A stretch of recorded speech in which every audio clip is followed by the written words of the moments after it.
जय हिंद साथियों। चलिए आज बेहतरीन श्रृंखला की शुरुआत करते हैं। इंडियन हिस्ट्री में आज हम लोग जानेंगे इंडिया यानी भारत का नाम कैसे पड़ा और इसके पूरे इतिहास को हम लोग जानेंगे, जिसमें हम लोग ये भी जानेंगे कि ये भारतवर्ष भगनी प्राचीन काल में कबीले, जम्बू द्वीप, सिंधु, हिंदू, इंदे, हिंद, हिंदुस्तान, इंडिया और द्रविड़ परिवार यानी इतने सारे टॉपिक्स को आज के इस क्लास में कवर करेंगे। आज है हमारा हिस्ट्री का डे 1। जी हाँ, ये बेहतरीन सेगमेंट आपको मिलता है हमारे अपने YouTube channel and Pragyanam group of education mobile application पर। तो डाउनलोड करें और हमारे पेड कोर्स का भी हिस्सा बन सकते हैं, जहां पर आपको प्रिंटेबल PDF भी मिलता है, जिसे आप प्रिंट कराकर आप नोट्स घर बैठे प्राप्त कर सकते हैं। आज हम लोग देखेंगे कि देश को कैसे मिला ये भारत नाम और फिर इंडिया।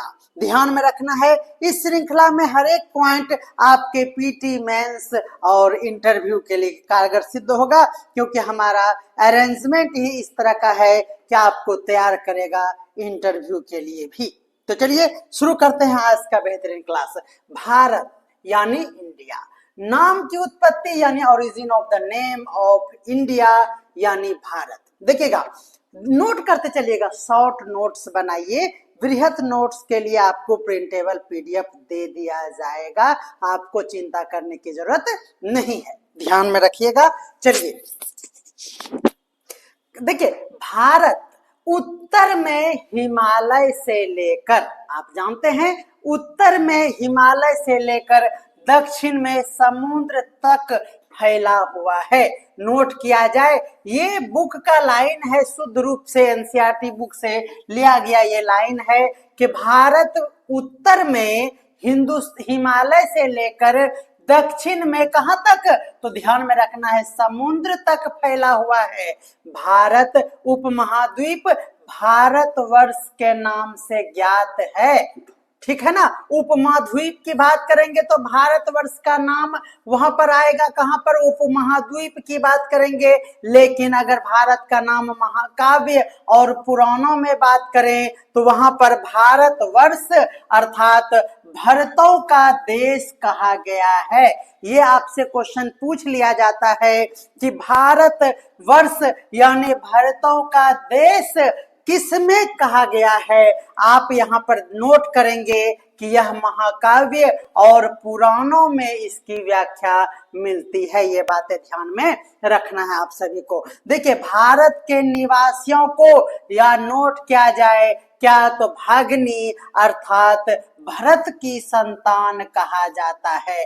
कहां पर, तो याद रखना है भारत के निवासियों को क्या वर्ड है, नोट किया जाए। जो भी हम अंडरलाइन कर रहे हैं वर्ड, उसे आप नोट करते चलिए। कैसे नोट करना है, तो अलग अलग तरीके से कर सकते हैं। मैं ये कहूंगा कि आप नोट मत बनाइए, आप मेरे स्टाइल में पढ़िए। हम आपको कहना चाहते हैं कि आप सिर्फ अपने बुक में क्या लिखिए, तो आप सिर्फ अपने बुक में भगनी लिखिए और अपने मन से पूछिए कि यह क्या है। यह नोट या लिखने की जरूरत नहीं है। जब आप भूल जाएंगे तो हमारा वीडियो पुनः देख लीजिएगा, सबसे सटीक और स्पष्ट तरीके से इसी तरह से आप पढ़ सकेंगे। देखिए, जैसे भगनीय वर्ड आएगा आपको ध्यान में रखना है भरत की संतान इसका अर्थ होता है। जैसे ही आपको भारतवर्ष का बात हो तो याद रखना है महाकाव्य और पुराणों की बात होगी, और इसका अर्थ क्या होता है, तो भरतों का देश आपको ध्यान में रखना है। याद रखना है कि यह उत्तर के हिमालय से लेकर दक्षिण में समुद्र तक फैला हुआ है। देखिए, अब अगर हम लोग महाकाव्य और पुराणों की बात को छोड़कर अगर वेद की ओर लौटें तो इसका वर्णन वेद में भी मिलता है। तो सबसे पहले हम लोग देखेंगे ऋग्वेद में क्या उल्लेख मिलता है। भारत एक प्राचीन कबीले का देश है। यह किसमें कहा गया है, आपसे मैं प्रश्न पूछना चाहूंगा। तो जी हाँ, आपका आंसर होगा यह ऋग्वेद में कहा गया है। नोट कीजिए इस बात को कि भारत को कबीले का यह देश कहा गया है। यह बात किस में कही गई है, तो आपका आंसर होना चाहिए ऋग्वेद, महाकाव्य और पुराणों में आकर आप कंफ्यूज नहीं होइएगा। ये बातें ध्यान में रखना है। तो याद रखना है, भारत एक प्राचीन कबीले, और कबीले का अर्थ क्या हुआ, उत्तर पश्चिम में रहने वाले लोगों के समूह को कबीला कहा जाता था। ध्यान में आपको याद रखना, कबीला किसको कहा जाता था, तो उत्तर पश्चिम, ध्यान में रखना है आप सभी को, उत्तर पश्चिम में रहने वाले लोगों के समूह को कबीला कहा जाता था। ये बातें आपको स्पष्ट रूप से ध्यान में रखना होगा। ठीक है, तो चलिए नेक्स्ट हम लोग देखते हैं कि क्या है हमारे पास। ये देखिए, हम लोग जानते हैं कि प्राचीन भारतीय अपने देश को जम्बू द्वीप भी कहते थे। जम्बू द्वीप का आप सभी अर्थ जरूर जानते होंगे, जम्बू यानी जामुन का वृक्ष। ध्यान में रखना है, जामुन के वृक्षों का द्वीप, दैट इज कॉल्ड जम्बू द्वीप। तो आपको स्पष्ट रूप से समझ में आ गया कि जम्बू द्वीप जो है, यह जम्बू द्वीप का अर्थ होता है जम्बू, और जम्बू का शाब्दिक अर्थ होता है जामुन के पेड़ का द्वीप। ये बातें आपको ध्यान में रखना है। याद ये भी रखना है कि ईरानी के द्वारा, यानी प्राचीन ईरानी के द्वारा भारत को सिंधु नदी के नाम से जाना जाता था। ये किसके द्वारा सिंधु नदी के नाम से जाना जाता था, तो आपको ध्यान में रखना है ईरानियों के द्वारा, यानी प्राचीन ईरानी के द्वारा। और जिसे वो सिंधु ना कह के उन्होंने कहना शुरू कर दिया, क्या, हिंदू। तो सिंधु नदी के किनारे रहने के कारण सिंधु को ईरानियों के द्वारा हिंदू कहा गया। क्या कहा गया, ईरानियों के द्वारा। नोट किया जाए दिस वर्ड को, क्या है, ईरानियों के द्वारा इसे हिंदू कहा गया। ठीक है, उसके बाद आगे निकलता है कि हिंदू फिर से पश्चिम में पूरी तरह से फैल गया और पूरे देश को एक ही नदी के नाम पर जोड़ दिया गया, और उसी से हमारा हिंदू यानी हिंदुस्तान बनता है। याद रखना है, यूनानी भारत को इंदे कहा करते थे।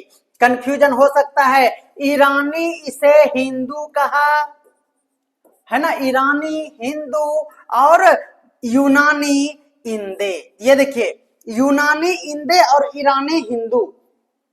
याद रखना, इह यानी ईरानी जो है हिंदू कहा, और यूई याद रखना है, यूई यूई यूई याद रखना है, यूनानी बोले तो इंदे आपको ध्यान में रखना है, कोई कंफ्यूजन नहीं होगा। देखिए, अरब भारत को हिंद कहने लगा। ध्यान में रखना है, अरब जो है उन्होंने भारत को हिंद कहा, और मध्यकाल में भारत देश को पूरी तरह से हिंदुस्तान का नाम दे दिया गया। ये मध्यकाल की बातें थी, जहां पूरे भारतवर्ष को किस नाम से जाना जाने लगा, हिंदुस्तान के नाम से जाना लगा। आपको बेहतरीन लग रहा है तो आप हमारे साथ बहुत सारे लाइव जुड़े हुए हैं, कमेंट करें। अगर आप कमेंट नहीं कर पा रहे हैं तो प्लीज चैनल को सब्सक्राइब करें। सब्सक्राइब करने पर ही हमारा कमेंट बॉक्स इनेबल होता है और आप योग्य होते हैं कमेंट करने के।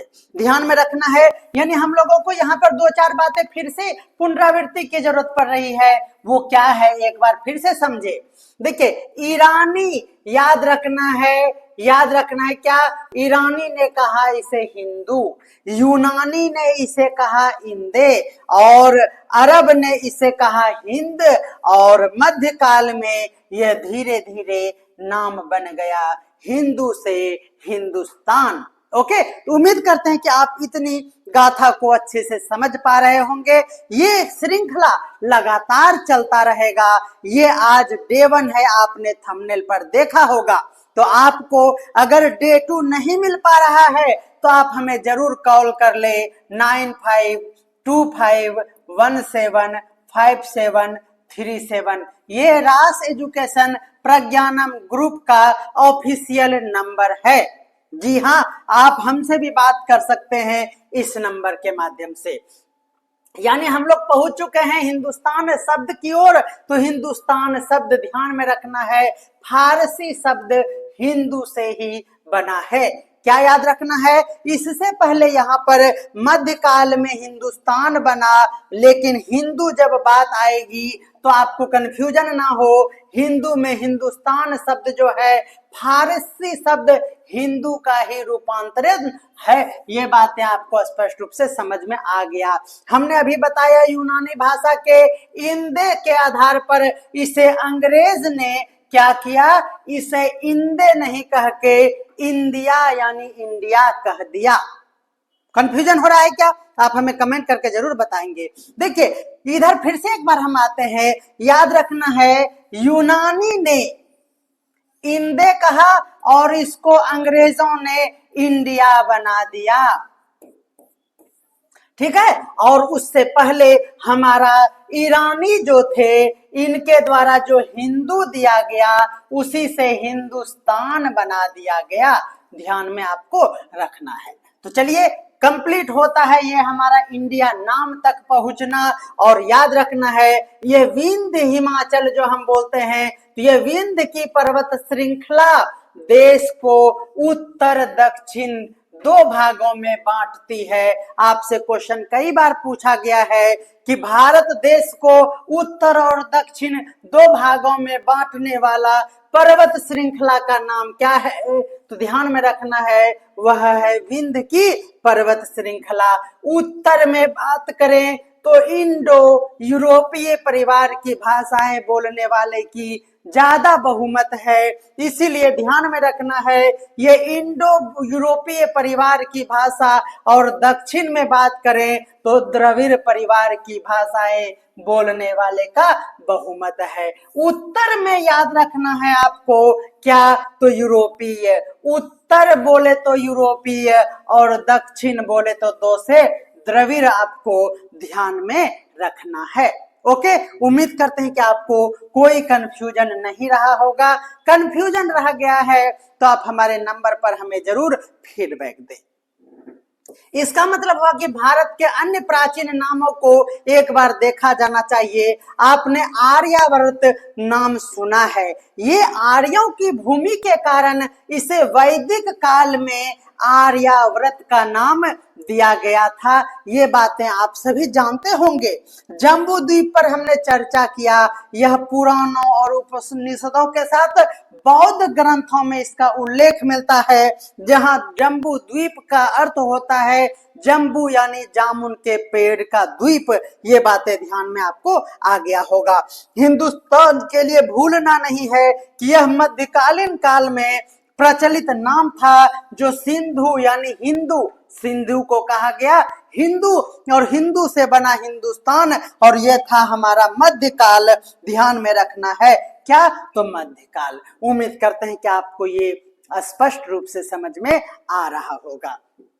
ध्यान में रखना है संविधान में देश का नाम किस तरह से लिखा गया है, यह भी कंफ्यूजन का एक टॉपिक है। ध्यान में रखना है हिंदुस्तान कुछ भी मेंशन हमारे संविधान में नहीं है। संविधान में भारत अर्थात इंडिया, और सबसे इंपॉर्टेंट है उसको कहा गया है राज्यों का एक संघ होगा। ये भारत क्या होगा, यानी भारत अर्थात इंडिया राज्यों का एक संघ होगा। यह भारतीय संविधान में यह लिखा गया है। तो उम्मीद करते हैं कि नाम से जो भी कंफ्यूजन रहा होगा वो अब क्लियर हो गया होगा। अब हम लोग कुछ अतीत की जानकारी देखते हैं कि भारतवर्ष के लिए हमारा अतीत कैसा है। अतीत में हम लोग देखेंगे कि हमारे यहाँ पुरातात्विक स्थल कौन से हैं, साहित्यिक ग्रंथ कौन सा है, और विदेशियों का विवरण किस प्रकार मिलता है, जिससे स्पष्ट होता है कि हमारा भारत यानी इंडिया एक अखंड भारत रहा है। देखिए पुरातात्विक स्रोतों में अभिलेख, सबसे पहले तो अभिलेख किससे संबंधित है, तो पुरातात्विक स्रोतों से संबंधित है। इसमें आपको सिक्के मिलते हैं, स्मारक और भवन आते हैं, जिसमें उत्तराखंड से प्राप्त होता है कि हमारा भारत देश अखंड भारत का इतिहास कैसा रहा है। अगर हम साहित्यिक स्रोत की बात करें तो वेदों में, पुराणों में महाकाव्य और बौद्ध जैन ग्रंथों में इसका वर्णन मिलता है। यह बातें ध्यान में रखना है। इसी साहित्य के द्वारा प्राचीन भारतीय समाज की, उसके संस्कृति की, उसकी धार्मिक मान्यताओं के बारे में जानकारी मिल जाती है। यह बातें ध्यान में रखना है। विदेशियों के द्वारा भी वर्णन किया गया है भारत देश के बहुत सारे अस्तित्व का, ध्यान में रखना है। आप सभी जानते हैं हेरोडोटस याद रखना है, और फयान के यात्रा का विवरण से भारत के अतीत को समझने में काफी मदद मिलती है। तो हम लोग अब इसको विस्तार से आज के कक्षा में और देखेंगे। तो सबसे पहले पुरातात्विक स्रोतों की बात अगर करते हैं तो याद रखना है पुरातात्विक उत्खनन में सिंधु घाटी सभ्यता के साथ साथ मौर्य साम्राज्य और गुप्त साम्राज्य जैसे प्राचीन सभ्यताओं के बारे में जानकारी मिलती है। ये बातें आपको ज्ञात होगा। देखिए, कुछ अभिलेखों से भी हमें प्राप्त होता है बहुत सारी जानकारियां। अशोक के शिलालेख, पाषाण पर लिखे हुए अभिलेख, ताम्रपत्र पर लिखे हुए अभिलेख, उसके शासन काल और धार्मिक मान्यताओं को देखते हुए और उसके साथ ही उसकी सामाजिक संरचनाओं के बारे में विस्तृत जानकारी प्रदान करता है ये हमारा अभिलेख। बहुत सारे सिक्के भी प्राप्त हुए हैं। सिक्कों में, प्राचीन भारतीय सिक्कों में हमें वहां के व्यापार के बारे में पता चलता है, वहां के अर्थव्यवस्थाओं के बारे में और राजनीतिक शक्तियों के बारे में भी जानकारी मिलती है। तो ये बातें आपको डे 1 की कक्षा में स्पष्ट रूप से समझना है। चलिए, साहित्य स्रोतों की अगर बात करें तो वेद में हम लोग ऋग्वेद, सामवेद, यजुर्वेद के साथ साथ अथर्ववेद प्राचीन भारतीय समाज, धर्म और संस्कृति के बारे में महत्वपूर्ण जानकारी आपको मिलती है। ठीक है, पुराणों की बात करें तो आप सभी जानते हैं विष्णु पुराण, ब्रह्म पुराण, वायु पुराण जैसे पुराण के प्राचीन धर्म ग्रंथ से साहित्य और इतिहास के बारे में काफी कुछ जानकारियां हमें प्राप्त हो जाती है। महाकाव्यों में रामायण और महाभारत जैसे महाकाव्य प्राचीन भारतीय समाज को विस्तार से समझाता है। संस्कृति और धार्मिक मान्यताओं के बारे में वृहत जानकारी हम लोग महाकाव्य से प्राप्त कर सकते हैं। बौद्ध और जैन धर्म ग्रंथ को भी हम लोग जब देखते हैं तो याद रखना है कि धार्मिक और सामाजिक मान्यताओं के बारे में विस्तृत जानकारी हमें बौद्ध और जैन धर्म ग्रंथ से भी प्राप्त होता है। ये बातें आपको समझ में आ रहा होगा। अब सबसे इंपॉर्टेंट ये भी है कि विदेशियों के द्वारा भारतवर्ष में जो लिखा गया है भारतवर्ष के बारे में, उसमें से सबसे प्रमुख नाम है हेरोडोटस। याद रखना है यूनानी ये थे, यूनानी इतिहासकार हेरोडोटस ने के अनुसार याद रखना है कि प्राचीन भारत के बारे में जानकारी मिलती है। क्या कुछ जानकारी है आगे हम लोग देखेंगे, आप धैर्य बनाए रखें। आप नाम सुने होंगे फयान का, और वेन सॉन्ग का नाम आपने सुना होगा। यह चीनी यात्री थे, ये यूनानी था हमारा हेरोडोटस, ध्यान में रखना है। और फयान और वेन दोनों में हो में यो वो लगा हुआ है, यह दोनों चाइना का था, ये याद रखना है। और यह यात्रा से प्राचीन भारत के सामाजिक, धार्मिक और सांस्कृतिक स्थिति के बारे में विस्तृत जानकारी प्राप्त हो जाती है। ये बातें ध्यान में रखना है। अब चलिए, ये तो हो गया हमारा कुछ शॉर्ट में। अब हम लोग बात करेंगे कि हमारे पास पांडुलिपियां भी है, ध्यान में रखना है, जिसको हम लोग मैन्युस्क्रिप्ट के नाम से जानते हैं इंग्लिश में। पांडुलिपि आखिर है क्या और इससे भारत का इतिहास कैसे पता चलता है, इसको हम लोग देखेंगे। पांडुलिपियां प्राचीन पुस्तकों को कहा जाता है। प्राचीन काल में हाथ से लिखे हुए जो भी पुस्तक होते थे उसे हम लोग पांडुलिपि में जानते थे। और उस पुस्तकों में क्या है विशेष रूप से, तो याद रखना है कागज होता था या फिर वो पत्तों पर लिखा हुआ था, और जिन्हें पाम लीफ यानी पाम बोले तो तार का पत्ता या फिर भोजपत्र यानी बिर्च बार्क कहते थे। ये बातें आप सभी जान रहे होंगे, हमारे द्वारा इसे रिवीजन करवाया जा रहा है, ध्यान में रखना है। ये बातें ध्यान में रखना है कि पांडुलिपि पाम लीफ यानी तारपत्र और भोजपत्र यानी बिर्च बार्क के पर हाथों के द्वारा लिखा हुआ ये हमारा अभिलेख हुआ करता था, ध्यान में रखना है। सॉरी फॉर दैट, पांडुलिपि हमारा ये था। पांडुलिपियों को मनुस्क्रिप्ट भी कहा जाता है। आपको मनुस्क्रिप्ट और पांडुलिपि में कंफ्यूजन होता है, नाम आपको लगता है दो है, लेकिन आपको ध्यान में रखना है कि पांडुलिपि इसी को इंग्लिश में कहा जाता है मनुस्क्रिप्ट, ध्यान में रखना है। और जिसका स्पष्ट रूप से अर्थ होता है हाथ से लिखा हुआ हमारा कोई भी दस्तावेज। ये बातें आपको ध्यान में रखना है। उम्मीद करते हैं कि आप यहाँ तक समझ के आगे बढ़ रहे होंगे और आपको क्लास का आनंद भी प्राप्त हो रहा होगा। एक बार हमें कमेंट करके बताएंगे कि आपको ये जानकारी कैसा लग रहा है। पांडुलिपि मुख्यतः कहाँ पर, तो मंदिरों और विहारों, ये बिहार नहीं विहारों है, याद रखना, हमें पाई जाती है, क्योंकि यह क्या है, यही मंदिर और विहार जो हुआ करता था, ये ध्यान में रखना है। ये पांडुलिपि के लिए यह ज्ञान का एक केंद्र होता था। यह स्थान धार्मिक और बौद्धिक कार्यों के लिए समर्पित था। इन स्थानों पर समाज के विभिन्न पहलुओं के पर लेखन का कार्य किया जाता था। ये बातें आपको ध्यान में रखना है। अभिलेख की बात करेंगे, जिसको इनस्क्रिप्शन कहते हैं। पांडुलिपि मतलब मनुस्क्रिप्ट और अभिलेख दैट मींस इंस्क्रिप्शन। अभिलेख क्या है, तो आप सभी जानते हैं कि अगर किसी पत्थर पर या फिर धातु पर या किसी भी कठोर सतह पर अगर खोद खोद कर उसमें कुछ लिखवाया जाता है तो उसे क्या कहा जाता है, तो उसी को अभिलेख कहा जाता है। अभिलेख में राजकीय आदेश और महत्वपूर्ण सूचना राज्य से संबंधित होते थे, जिसे पढ़कर लोग उसका पालन किया करते थे। ये बातें आप ध्यान में रखेंगे कि राजकीय आदेश के लिए पांडुलिपि नहीं बल्कि अभिलेख यानी आपको क्या, तो इंस्क्रिप्शन का उपयोग हुआ करता था। याद रखना है, इन्हें नक्काशी के रूप में उत्कीर्ण किया गया और इसे लंबे समय तक संरक्षित करके रखा गया, और यही है हमारा अभिलेख। ये बातें ध्यान में आपको होगा। नेक्स्ट देखते हैं, अभिलेख का क्या उद्देश्य था, तो हमने कहा ना कि राज्य का जो भी आदेश होता था, शासक के द्वारा दिए गए आदेश को उसमें सार्वजनिक रूप से गढ़ा जाता था और उसे हर कोई देख सकता था। उद्देश्य था कि उसे कोई बदल ना दे, कोई बर्बाद ना कर दे, इसीलिए इसे खोद खोद कर पत्थरों में या फिर कोई भी कठोर पदार्थ में, धातु में इसे लिखवाया जाता था, ध्यान में रखना है।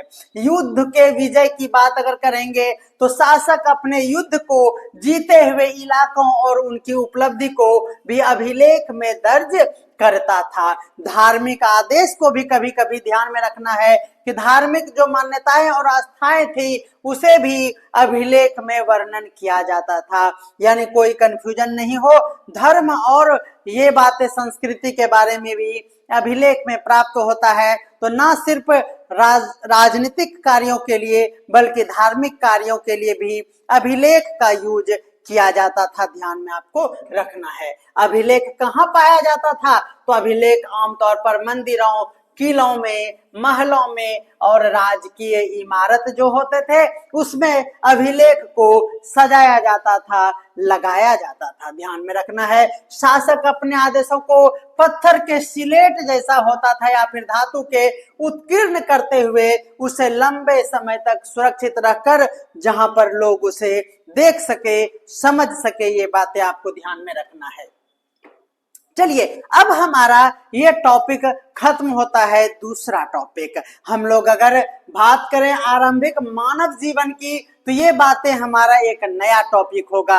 आज का हमारा ये टॉपिक था, क्या टॉपिक था, तो ध्यान में रखना है, आज का टॉपिक हमारा था भारत यानी इंडिया का उदय। तो ये बातें हमारे अभिलेखों में, पांडुलिपियों में ये वर्णन मिलता है। तो अगले क्लास में हम लोग बेहतरीन तरीके से जानेंगे आरंभिक मानव यानी अर्लीस्ट पीपल का क्या था, हमारा शिकार करने का प्रणाली, उसका खाद्य संग्रह, शिकार कैसे करते थे, उसका औजार कैसे होता था, और ये सभी बातों पर हम लोग चर्चा विस्तार से करेंगे। अगले टॉपिक में हम लोग उसमें सभी काल को जानेंगे। तो आप हमारे साथ बने रहेंगे इस श्रृंखला में। और आज डे 1 है, इसका PDF आपको हमारे टेलीग्राम चैनल पर। जी हाँ, आपको आज से एक नया सुविधा दिया जा रहा है कि आप टेलीग्राम चैनल पर जाकर इसे डाउनलोड कर सकेंगे। यही नहीं, अगर आप प्रिंटेबल चाहते हैं तो हमारे एप्लीकेशन को डाउनलोड करें और वहां से इसे निशुल्क प्राप्त कर सकते हैं। मिलते हैं अगले क्लास में जल्द ही, तब तक के लिए आप सभी हमारे साथ इस श्रृंखला में रोज इसी टाइम में आप जरूर मिले। अगर ना मिले आपको क्लास तो कॉल करें किसी भी टाइम 9525175737 पर। This is a official number of Pragyanam group यानी रास education, a unit of Pragyanam group of education. मिलते हैं, मैं हूं राज सर और आपको मैं बेहतरीन क्लास देता हूं ट्रिक और एक गजब अंदाज में। आपको हमारा क्लास देखकर कैसा लगा हमें जरूर फीडबैक दें। मिलते हैं, सभी को love you all, bye bye.